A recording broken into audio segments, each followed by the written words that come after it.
Hello again, everybody. This is James Bartley, and you're watching and listening to the Cosmic Switchboard Show. Today, our special guest is Jerry Marzinski, an old friend who's been with us several times in the past, along with George Yagotic. George Yagotic is a licensed creative arts psychotherapist who's been battling these voices and has he's developed ways to deal with them. He and Jerry have formed an immensely strong partnership. They now have their own Facebook support group to help people dealing with voices. And George has also got his own Facebook profile, so you can send him a friend request and messages directly. So without any further ado, Jerry Marzinski and George Yagotic, welcome to the Cosmic Switchboard Show. Okay, good to be back with you again, James. You know, I'd like to give you all a background of how the mental health system in the Western world has got into such a mess as it is today. Very few cures for anything and drugs for everything. This started back in 1910 in the US with the Rockefellers and the Carnegie Foundation, who sponsored something through Congress. They pushed it through Congress, paying off Congress again, with something called the Flexner Report, an infamous document that shut down any medical school that wasn't teaching pharmaceutically based medicine. That means they made naturopathy illegal, any other kind of natural treatment illegal, electrical treatment illegal, herb treatment, illegal. If you wanted to be a doctor, you had to go to one of these medical schools, such as Johns Hopkins and McGill and a handful of others. All the other schools who were not willing to center their teachings around drugs and were knocked out. And doctors who practiced naturopathy or anything beside pharmacology were called quacks and threatened with their licenses or lost their licenses. So any other treatment other than pharmacology was considered quackery. So Big Pharma unleashed their immense monetary resources into propagandizing the population into believing that everything could be cured by some kind of drug. And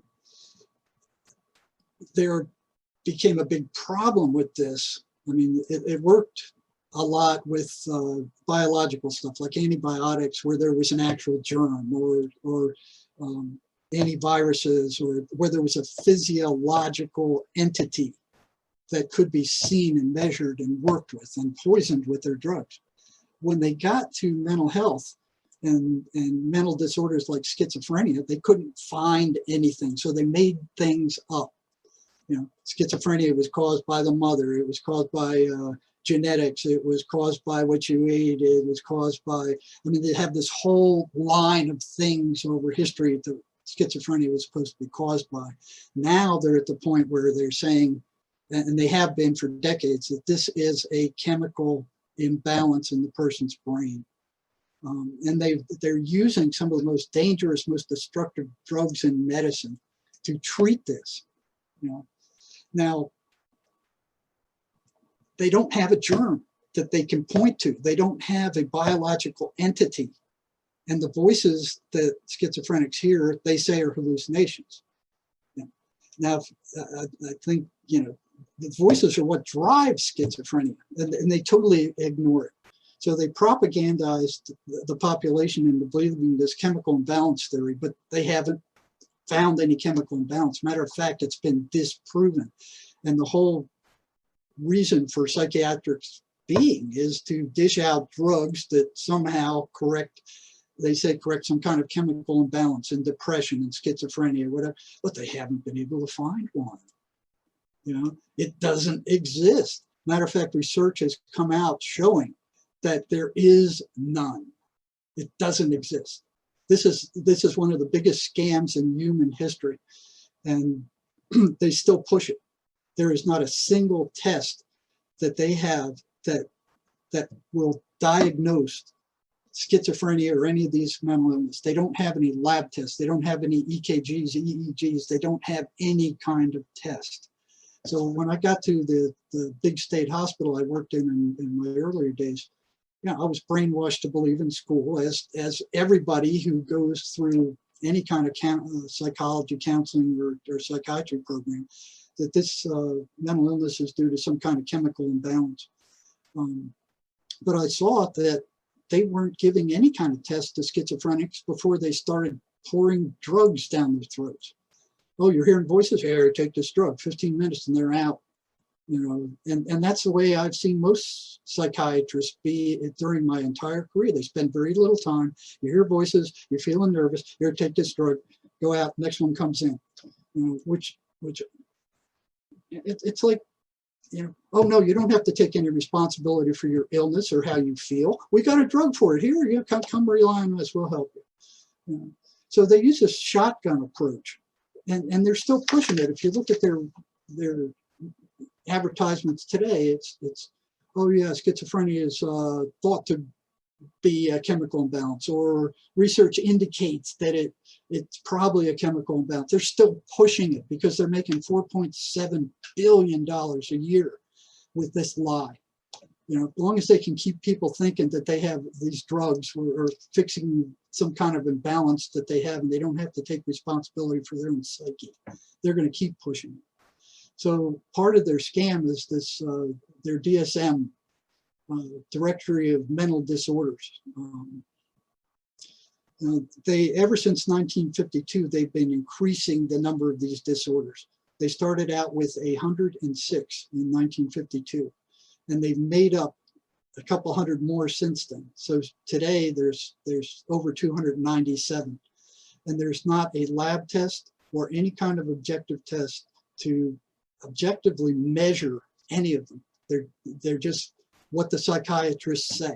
You know, so there's this group of what they call symptoms, but they don't have any kind of entity. There's no biological test for it. It's just these disorders that they've made up. And they've got a drug to cure everything. If you look at the TV, they're advertising, oh yeah, you got this, you feel this way, take this drug. We got this, come and ask your psychiatrist or your doctor to prescribe it for you. So these things are all made up by a group of psychiatrists that get together, and every couple of years they make up more of these mental illnesses, and the drug companies come right up behind them and create some kind of toxic drug to treat them, and then they're being sued, you know, a couple of months later for the damage they're doing. So, you know, some of these illnesses, these psychiatric illnesses that they made up, just to give you a sense of how crazy they can be. Southern Bell syndrome, you know, for Paris syndrome, which is supposed to be a mental disorder only experienced by Japanese nationalists who visit France. Foreign accent syndrome, when someone begins to speak a foreign accent with their native language. Jerusalem syndrome, religiosity, themes by obsessive ideas that lead the person to go and visit Israel. Othello syndrome, obsession with a partner's cheating on them. So, you know, Big Pharma is behind this, and they're making a fortune off of this. In 2018, they spent $216.3 million lobbying Congress, outspending virtually every other lobby in Washington. You know, they spent millions and millions on campaign contributions for senators and representatives. 9 out of 10 congressmen and 97 out of 100 senators have taken campaign contributions from Big Pharma. And the drug prices in the US are the highest in the world, twice as high as any other industrialized nation on the planet. Now, these drugs, and like I mentioned previously, they're called neuroleptic drugs. And these are the drugs that George was on, Geodone. This is just, you know, they all have horrible side effects. These are the side effects for Geodone: skin rash, feeling of unstoppable restlessness, inability to sit still, constipation, dizziness, drowsiness, excessive saliva production, extrapyramidal disease, which is one of the most dangerous. This means your peripheral nervous system is being rotted out by these drugs, and your brain is being shrunk. And they will not mention this. They will not tell you this. They will not tell you anything about the side effects. You know, and what makes that most devastating is if the person most of these people who take these drugs won't go look them up. So they start feeling these side effects and they don't know what's going on. It's like, what's happening to me? What's happening to me? They don't know it's related to the drugs because psychiatry won't tell them. So other stuff, nausea, weight gain, chest pain, tachycardia, interference with sodium. Now, people who take these drugs generally have a lifespan 25 years less than the normal population. These are some of the most dangerous, toxic drugs used in medicine today. And they're supposed to get rid of the voices. In almost all cases, they don't. They might weaken them, and George can talk about this. And in some patients I talk to, you get all those bad side effects and they don't even bother the voices. They don't do anything with the voices, and the voices are what drives paranoid schizophrenia. There's nothing else drives it, it's the voices. It's no germ, it's no chemical imbalance, it's those things. So to show you the damage these guys are doing with these friggin' drugs and the psychiatric mafia's propaganda backed by the drug industry. They now have more than 7.2 million kids on psychiatric drugs. They've got 622,723 children under the age of 5 on these drugs. They've got 80,235 on ADHD drugs, which do work for ADHD. But, while I was working in the prison, there was a lot of them in there that started off on using this for ADHD and ended up addicted to it and psychotic. And I'd ask them, well, why did you keep pushing it when you felt as good as you ever felt? Why did you keep taking that stuff? And they said, I don't know. They ended up in prison. The voices, the amphetamine will bring on these voices at a rate higher than any other drug I've ever seen.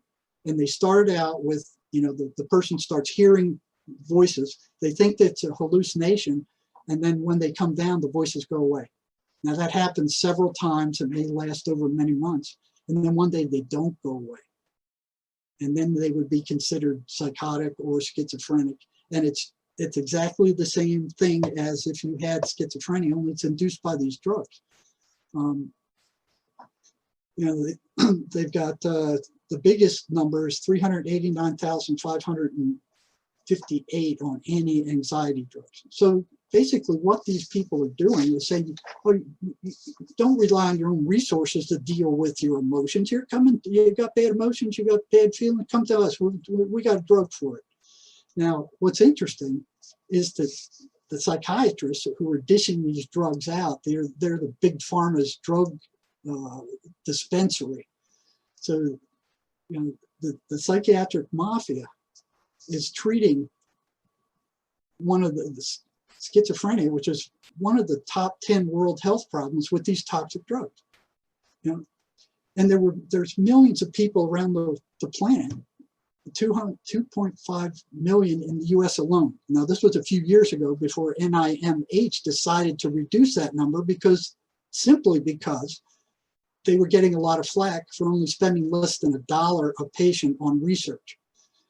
So what they did, instead of spending more money on research, they don't want to find a cure. I mean, that would interfere with their income stream. So what they did, NIMH manipulated the statistics in their report and dropped the number of schizophrenics in the US to a couple of 100,000. And now once they did that, now it looks like they're spending, like $30 or something like that on each patient.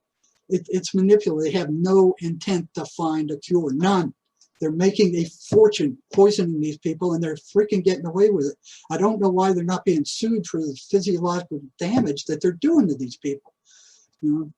Now, what's interesting is the assault rate on psychiatrists is higher than any other doctor out there. They're being assaulted at a rate many times higher than any of the other doctors. And I have the stats here. I won't go through them. But what's also interesting is the suicide rate of schizophrenics is one of the highest of all psychiatric populations. I think 5 to 10 times that of the general population. Now, the suicide rate for psychiatrists is almost exactly the same. not only they are being assaulted by their patients at a higher rate than any other doctor out there, medical doctor out there, they're killing themselves at the same rate as the most disturbed of the mental populations that they work with. So they maintain that the voices that schizophrenics hear, they won't even talk to their patients about them. I mean, this is the main symptom of paranoid schizophrenia. This is the pillar symptom of paranoid schizophrenia, the voices. The voices are doing this. The voices are telling me this. The voices are making me do this. They won't ask the patient what the voices are saying. No curiosity at all. So I started doing that like 30 years ago in the psych hospital. When they found out I was doing that, they called me up in front of the medical director's office and you know, you will not do this. You're making the patient worse by doing this. You're reinforcing their hallucinations. But I already saw they were running patterns. They were running well-defined, predictable patterns. You couldn't talk to psychiatry about that. And anybody in the field who does is going to be in big trouble. You know? So what was interesting is I saw all these patterns and started working with them. And then research came out that before the voices spoke, these people who were working with electrophysiological studies, you know, so they on an oscilloscope, when the voices in the schizophrenic's head spoke, there was an electrical discharge that they could actually physiologically see and measure.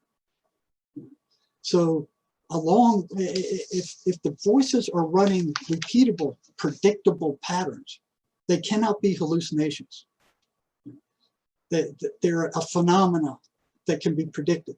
They're not random like hallucinations. Hallucinations are all over the place. They're positive, negatives, they're everywhere. These patterns are predictable, they're repeatable.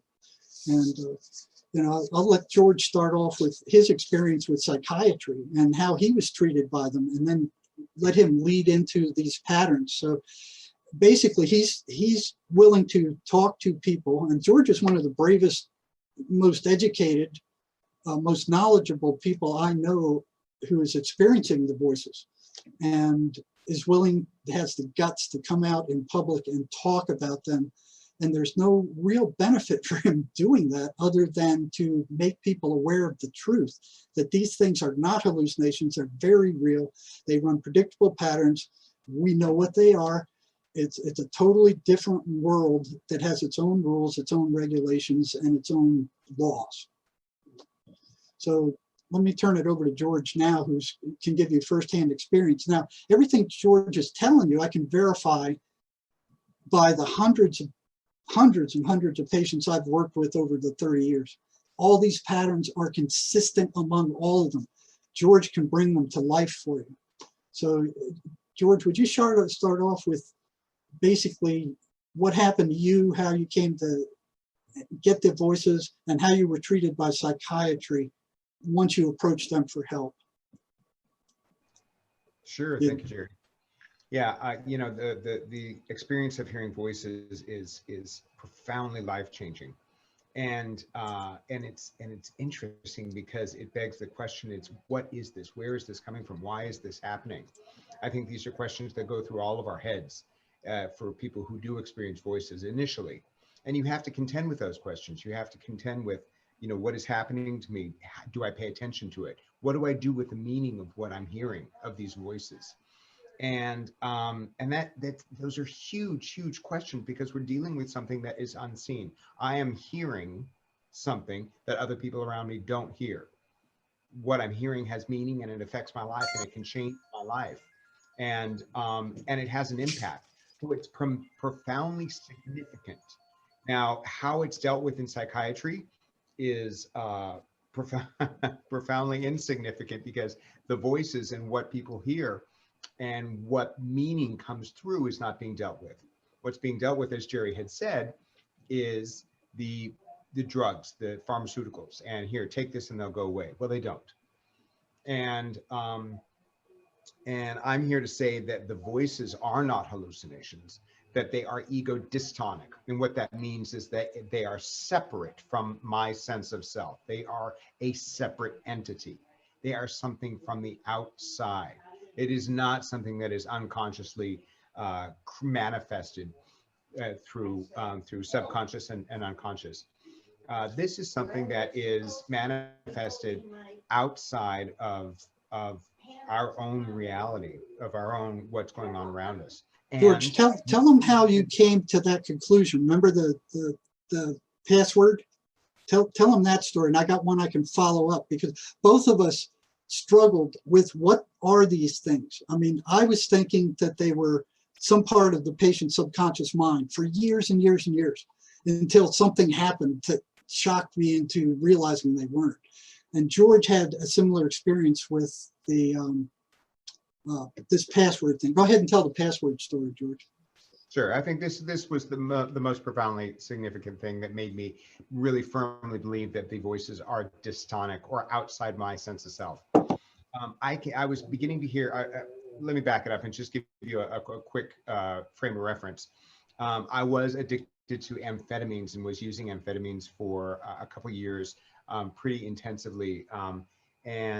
What would happen was toward the end is I would begin to use, I would hear the voices, I would stop using, and for about 3-4 days, I would continue to hear the voices, and then they would go away, just as Jerry had described. So it was, the voices were in conjunction with the use of the drugs. At one point, it got to a point where I had over many years, I had tried to stop and had tried to decrease the severity and decrease the use of what I was doing. And at one point, the voices I used, the voices came around, and after 3 or 4 days, they didn't go away. And they have been constant in my life, even after many years of being sober. So it's interesting because something happened, something shifted there.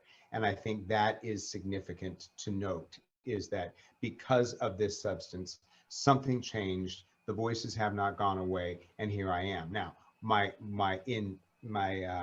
investigation about what the voices are has been fascinating, simply partly because of my background, because of being a mental health professional and working in the field and knowing about diagnosis and working with people who were schizophrenic before, and understanding how it plays out in a way where I did not have that experience. And so how did I deal with people?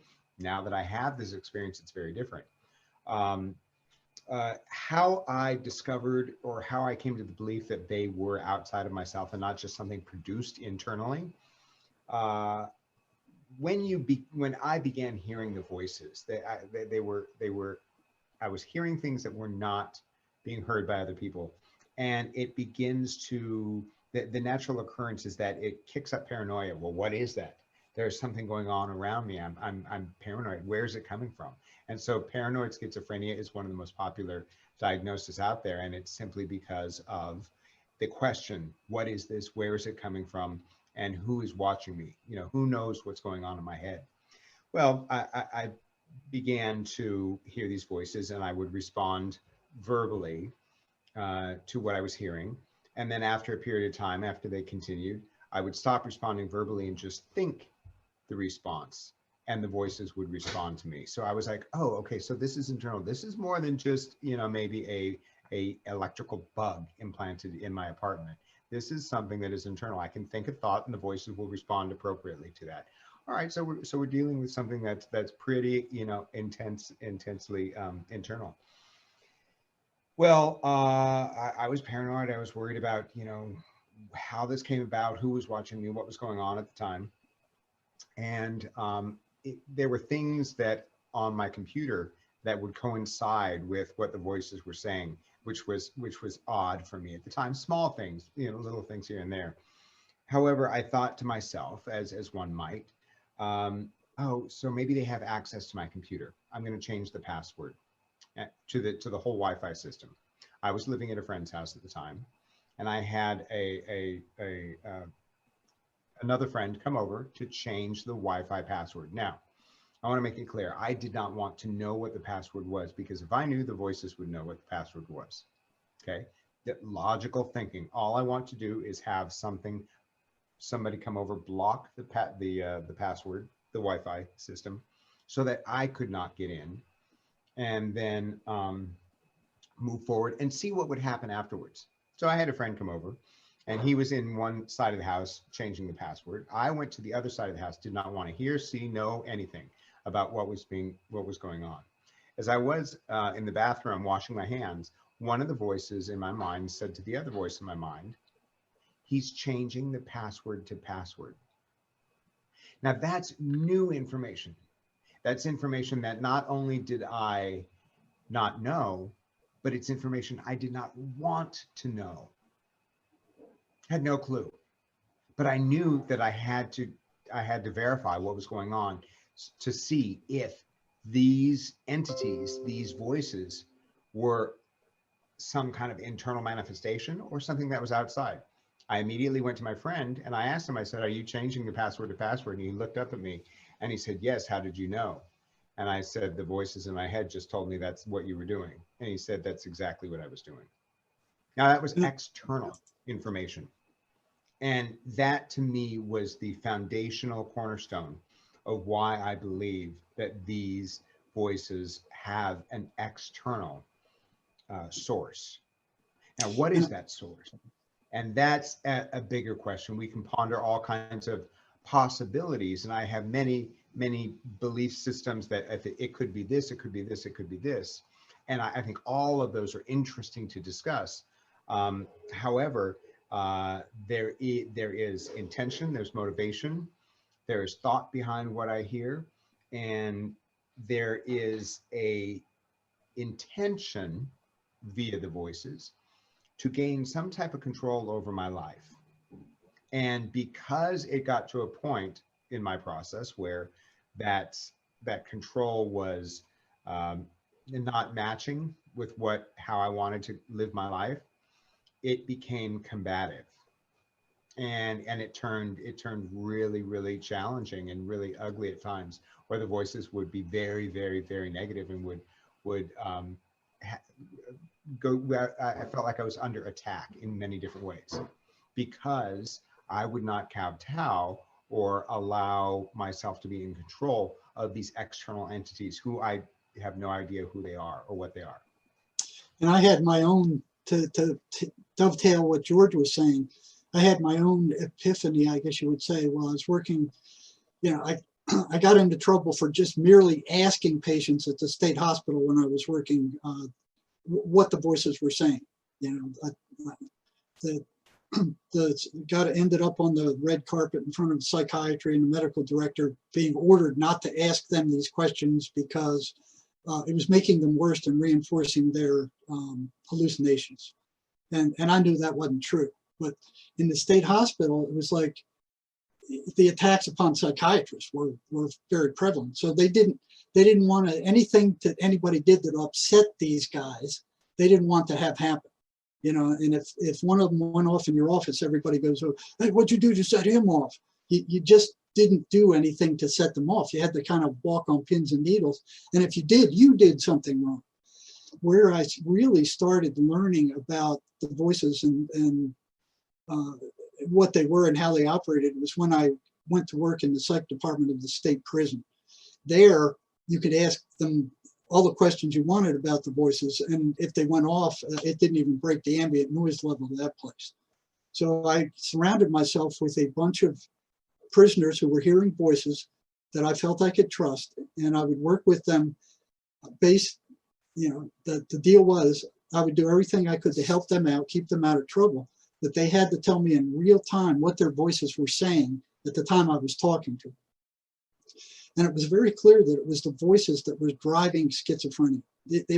They were causing all of this, and nobody was looking at that, and nobody was asking them questions except me.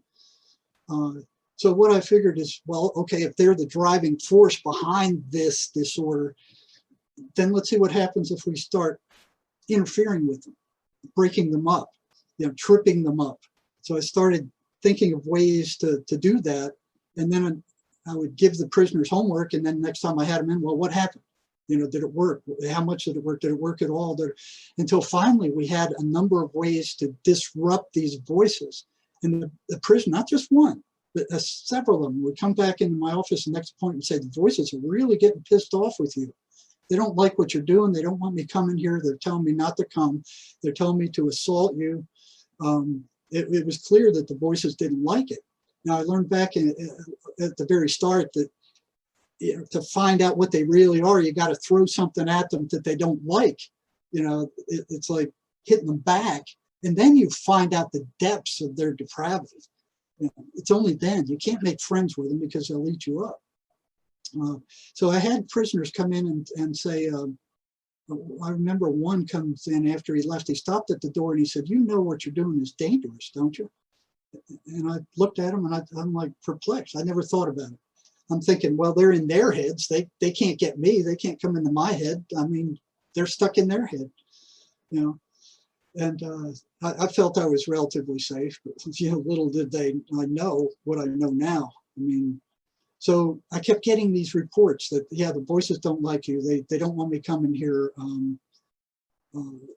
They're telling me all these bad things. And I just kept going and finding more and more ways to disrupt them until one day, one of the prisoners I've been working with for like 6 months comes and knocks on my door without an appointment, and let him in. I said, well, what's up, man? And he goes, the voices want to talk to you. And I've never talked to them directly before this. I mean, it was always through the patient. What are they saying? They'd tell me what they were saying. And the voices are saying it's calling me names and all kinds of stuff. And they're saying this, they're calling you this, they're saying you're crazy, you're stupid, that kind of stuff. I'd say, well, go tell them to stick their head in the toilet. And one day, when this guy comes in, he goes, the voices want to talk to you. And he's making good progress. And we were pretty well beating down his voices. And I said, well, come in and sit down. What do they have to say? And he looks at me and his voice changes just a little deeper. And hear these words come out of his mouth. You have no right to interfere with our way of life. And I'm like, our way of life, plural. That's not the patient talking. And then the prisoner said, that wasn't me, that was them. That was them talking. And something like, I said, well, yeah, something will tell them this. And he said something like, well, I don't have to tell them anything. They can hear everything you're saying. They can see everything you're doing. So they actually were using the patient's eyes and ears and senses to communicate. It's like what Carlos Castaneda said, that the voices or these entities give you their mind. So it's a split mind. And that's where probably the only thing that psychiatry's got right is that it is a split mind. It's the person's mind. I think it's interesting, Jerry, that some people call it schizophrenia and that they deal with it in a schizophrenic paradigm, mental paradigm. And other people call it channeling. I'm channeling this entity, and they channel and speak. That entity speaks through them, and it's taken in a different way. That paradigm shift is different because of because of what comes through. And I think it's interesting to note, the relationship that one has with these entities and why that relationship is why it is, and with your work in the prison system, and having these entities invade somebody's sanctity of mind, it might be one way and one type of relationship. Whereas with other people who deal with channeling and who deal with connections with higher powers in different ways, they have very different relationships, and they have very different conversations and very different ways of dealing with these beings. And I think the important thing to note here, bottom line out of this program, is that the people who hear voices, it's real in our society, and there is something in terms of the unseen world that we are living with that we have no clue about. And the US healthcare system deals with it in one very biomedical perspective. And we have to step back from that biomedical perspective, and we have to say, no, let's figure out what's happening in your head. What is the relationship that's going on in your head, and how are you dealing with it? How are you contending with it? Why are you dealing with it? One of the things, many times over the couple of years that I've been hearing voices now, what I've gone through are these life lessons. Voices have taught me life lessons. And it's been really interesting to go through these growing stages of hearing something outside of what I wouldn't necessarily be thinking about, wouldn't be focusing on, and how it changed me as a person. And I feel that in many ways, this process of working with these voices has helped me understand myself better in many ways. And in many ways, it has been terribly challenging, to contend with a certain loss of peace. And so my process throughout all of this was, how do I perceive these entities? How, what do I feel like they are, and what are they doing to me, and how am I working through that? And as somebody with a very positive perspective in life, one of the things I think that has saved me over the course of time of hearing these voices is figuring out ways of coping with, of dealing with the relationship with these voices, setting boundaries, setting limits, and having conversations at times that were productive. There are I think the majority of situations at this point are about trying to draw me down and to drag my energetic level down. George, would you say this is a spiritual phenomenon? It's absolutely, yeah. That's one thing. That's one thing that the medical people are totally ignoring. They treat the person like a machine, and totally ignore that we're spiritual beings with spiritual maladies, and they can't comprehend a disorder or a disease or a sickness that has no physical cause and no physical cure. So they're denying the whole spiritual aspect of the human being. It's like you're a machine. You're broken, take these drugs, take these physical things to fix it. So what happened is George started noticing these same patterns that I did, and we can learn a lot from these patterns. So, George, go ahead and go into the patterns. You were talking about the battle for control, that they were constantly trying to get more and more control over you, and trying to constantly maneuver for your attention. It was an interesting process. Initially, when I began hearing these voices constantly, there was an inquisition that happened. There was a getting to know me, and it was a very amiable relationship. And in retrospect, I look back into it and I say, well, it had to have been amiable, because how else would I allow myself to open up fully and to get to know who I am? And so I look back at the voices being amiable at that time as strategic, because it got to a point, after a certain amount of time of getting to know me, it got to a point where they wanted control.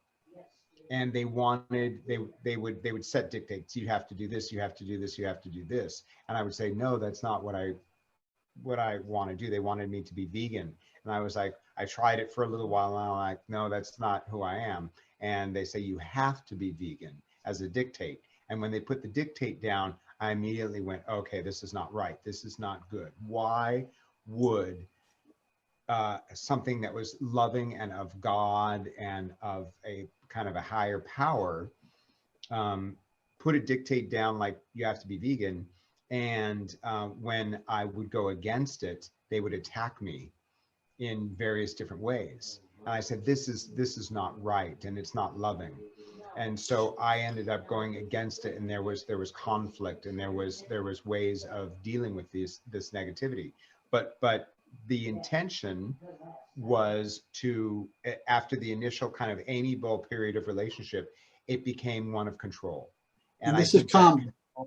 It is a battle of control. And what I have to say, what I want to put out there is that for people who hear voices, there is a certain intrusion into our life of a piece of, you know, I don't have that quietude of mind that people who don't hear voices have all the time. So you're dealing with the upsets, that generation of negative emotional energy throughout all these patterns.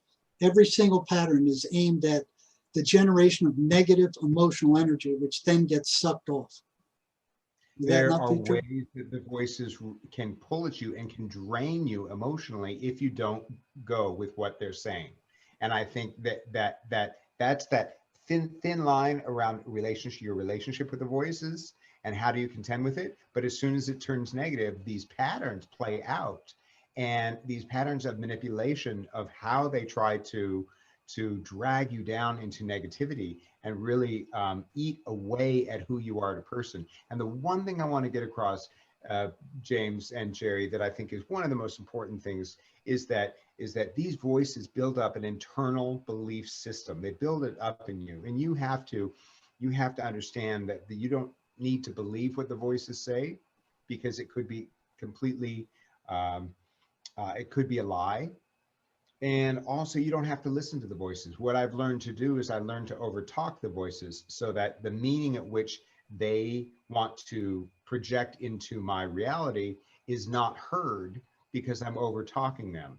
And when I overtalk them, that intention doesn't get through, and therefore the intention, the directive of the voices doesn't affect my life. And I think holding on to my sense of self has been one of the best things I've been able to do to kind of move forward in life and cope with what I'm contending with, because they try to draw you into different ways of being, different ways of perceiving life through what you're hearing in your mind.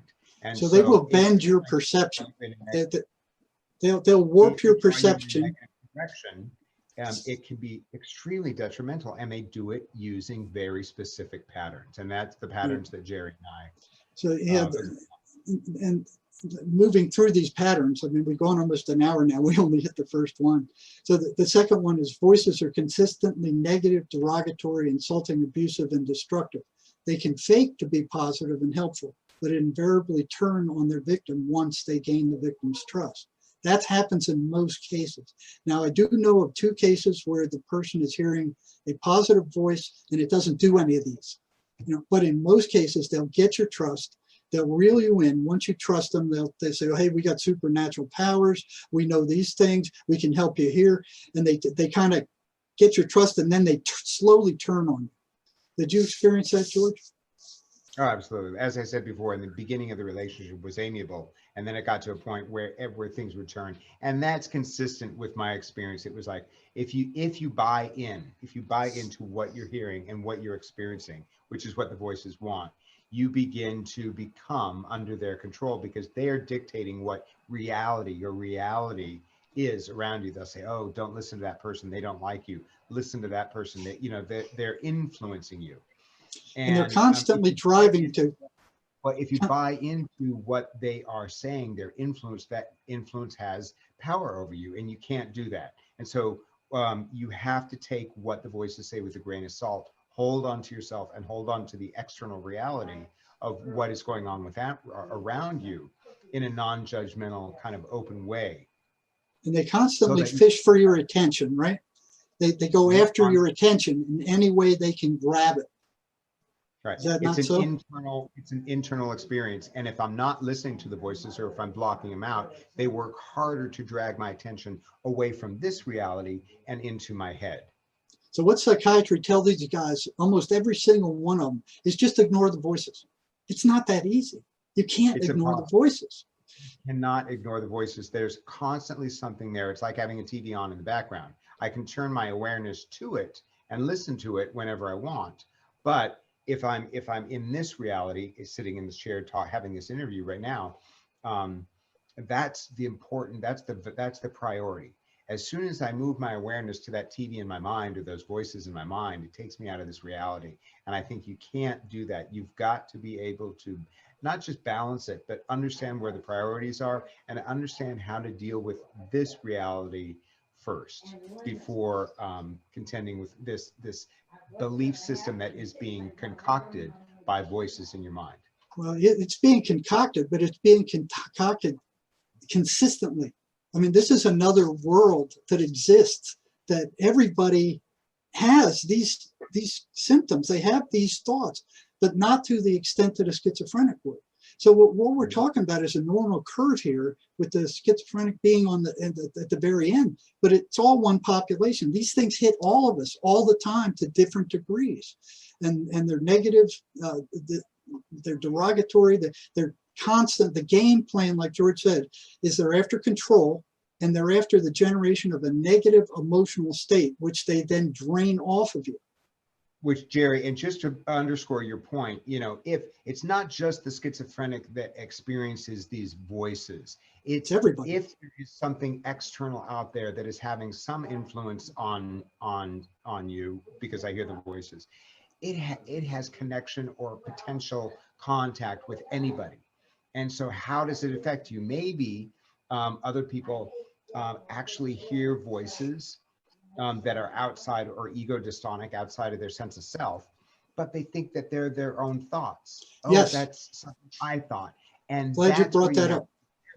That's where you have to be careful, because these external entities are out there playing with our minds, our thoughts, and our feelings. And it's very, very separate how they affect my feelings and how they affect what I'm hearing. But it's not just the schizophrenic. It's not just the drug-induced psychosis person who is experiencing this. I think we all are affected by these entities. Now, yes. What these entities are, whether they're angels or demons, whether we call them aliens, whether we call them archons or extraterrestrials, I'm not putting forth a belief system about what exactly it is. Could be technology, but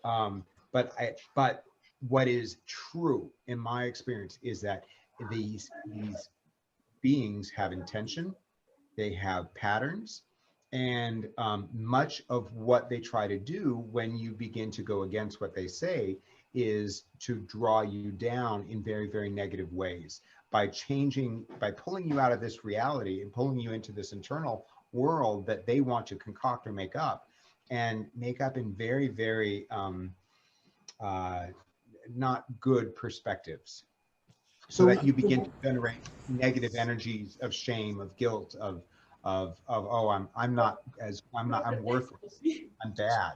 So what you're talking about is an operational definition.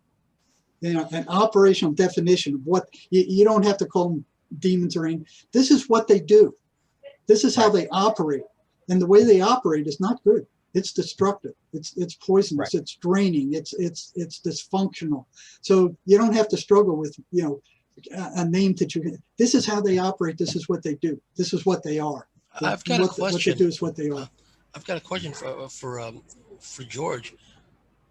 We're surrounded, immersed, if you will, in multimedia, be it the corporate media, the internet, radios playing in the background.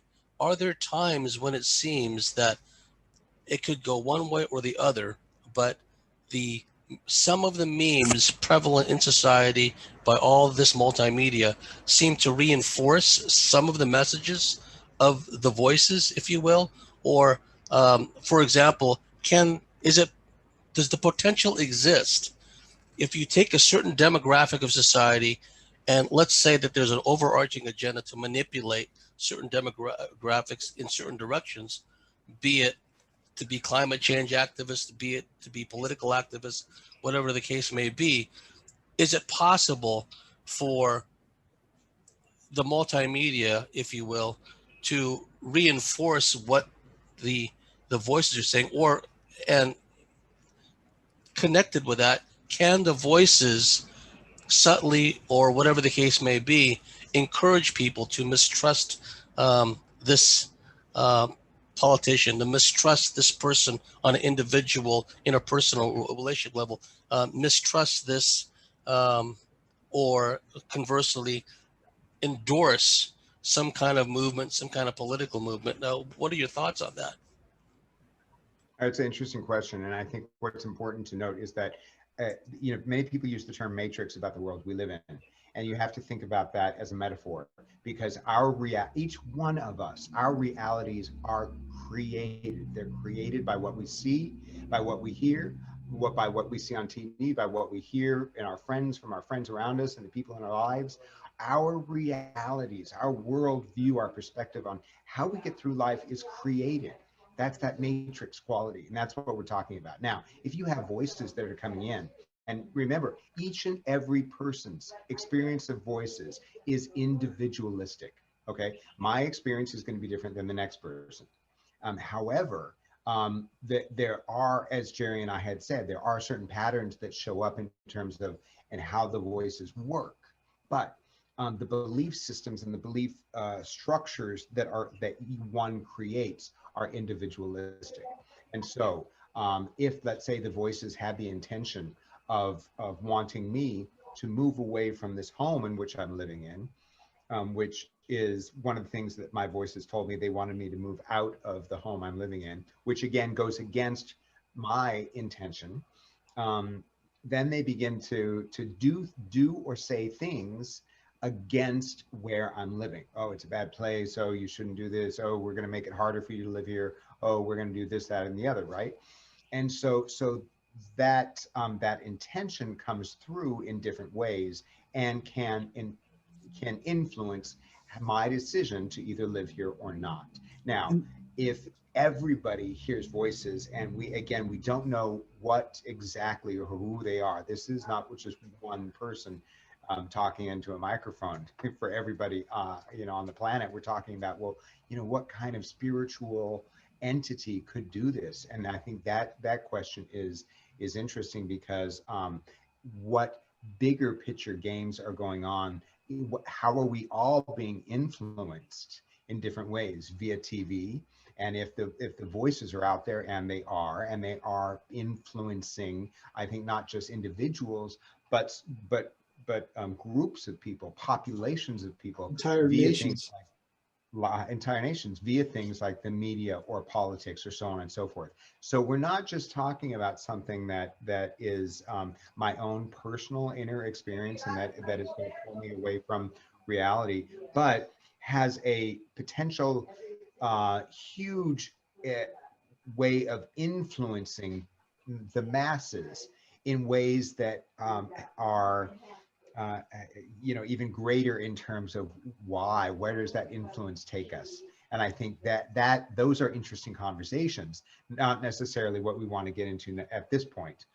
Well, this goes back to the societal belief that's programmed in us all from birth, that all your thoughts belong to you. They're your own. And they're not. Swedenborg brought that up 700 years ago. Not every thought that comes through your head belongs to you. Now, Sherry, who struggled with voices as a young woman, she said every negative thought about yourself or somebody else is inserted into your thought stream by these entities for the purpose of splitting you from your relationships with human beings, taking you away from your family. They constantly say bad things about parents and family members. They'll split the person up from their family so they can't get any support. They'll isolate them, and then they'll corner them, and like George says, then they'll start into them. They want to drag them into that world and not have anybody pull them back out. So there's this constant pulling to pull them away from friends, from family, from people that can help them, and convince the victim that these guys are after them. They don't have their best interest at heart. They're talking behind their backs. They're plotting against them. And once they have them isolated, and that's what happens, they isolate themselves, and then the voices are unimpeded. Would you say, George? Absolutely. Again, I think if one begins to believe that, oh, these voices I'm hearing are my own voice, then you begin to have a problem, because you can't extricate yourself from the influence that the voices come in and the negativity that it can produce.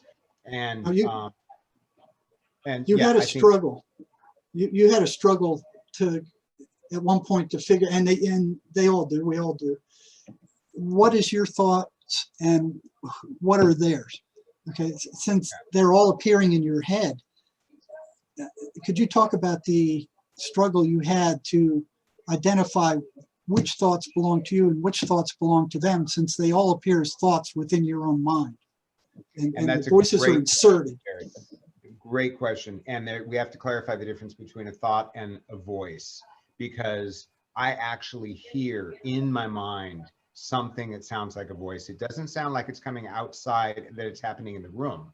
I experience it in my mind. It's telepathy. It sounds like telepathy. I am experiencing a voice that sounds like I can hear it, but it's inside my mind. Now, a thought may not necessarily have a voice. It could be a concept. It could be an idea like Christmas, you know, and just think about what Christmas might be. Not the word Christmas, because that's the voice, but the concept of Christmas. And that's the thought. So there's thoughts and there's voices. And I think what was interesting in my own process to parse out is the difference between other, what is the voice of the other that is intruding itself on my mind, and what is my own thoughts, where is my own voice. And it has actually helped me to find my own voice that differentiates from the other voice that comes in. And it's interesting in many different ways how this is played out. One of the ways that the voices build belief systems is they will begin a sentence. It's not me thinking and it's not my voice. And they will say, we are going to, and then they'll pause.